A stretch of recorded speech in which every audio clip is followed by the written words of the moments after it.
Hello friends, સ્વાગત છે તમારું મારી યુટ્યુબ ચેનલમાં।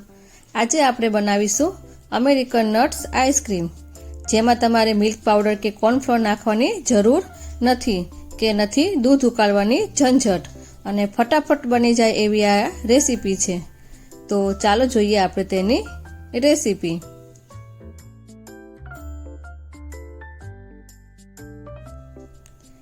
આઈસ્ક્રીમ બનાવવા માટે મેં અહીંયા આગળ એક બાઉલ લીધું છે।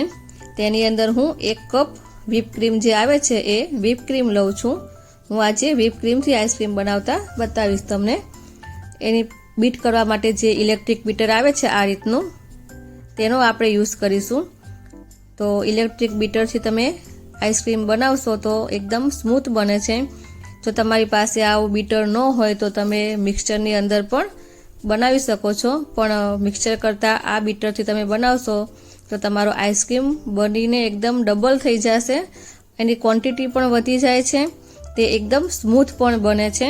તેની અંદર કોઈ પણ જાતના કંઈક બરફના ક્રિસ્ટલ એવા બનતા નથી, અને આપણે જે બહારથી જ આપણે જેવો આઈસ્ક્રીમ લાવીએ છીએ એકદમ ક્રીમી અને સ્મૂથ, એવો આપણો આઈસ્ક્રીમ બનીને તૈયાર થાય છે। તો શક્ય હોય તો તમારે આ રીતનું બીટર હોય તો તમારે એનો જ યુઝ કરવાનો। તમે જોઈ શકો છો કે આપણું જે બેટર હતું એ એકદમ ડબલ થઈ ગયું છે ફૂલીને, અને આને બનતા પણ કોઈ પણ વધારે સમય નથી લાગતો। 5 થી 10 મિનિટની અંદર આપણો આઈસ્ક્રીમ બનીને તૈયાર થઈ જાય છે। તમે જોઈ શકો છો કે આઈસ્ક્રીમ આપણો બનીને ડબલ થઈ ગયો છે। હવે આપણે તેની અંદર વેનીલા એસેન્સ નાખીશું। તેની અંદર આપણે જે જેલી આવે છે એ જેલી આપણે 1 ચમચી તેની અંદર એડ કરીશું। થોડી આપણે તૂટી ફૂટી નાખીશું।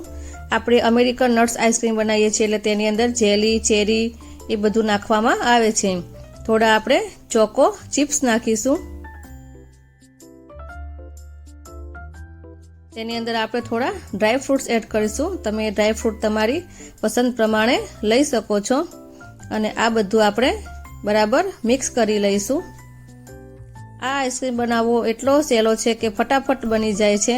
આમાં આપણે કાંઈ દૂધ ઉકાળવાનું કે એવી કાંઈ માથાકૂટ નથી કરવી પડતી, અને ફટાફટ વ્હીપ ક્રીમ લઈ અને તેને બીટ કરી નાખીએ એટલે આઈસ્ક્રીમ આપણો બનીને તૈયાર થઈ જાય છે। આ રે બજાર જેવો જ એકદમ સ્મૂથ એવો આઈસ્ક્રીમ બને છે, ખાવામાં પણ એટલો ટેસ્ટી લાગે છે। હવે આપણે તેને જમાવવા માટે એક એરટાઈટ આપણો જેવો ડબ્બો હોય એ ડબ્બાની અંદર આપણે તેને ટ્રાન્સફર કરી લઈશું।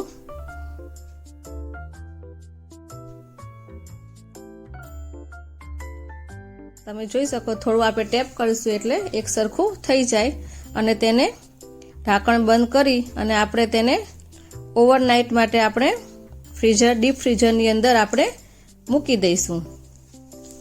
તેને આપણે આખી રાત માટે સેટ થવા માટે મૂકી દઈશું।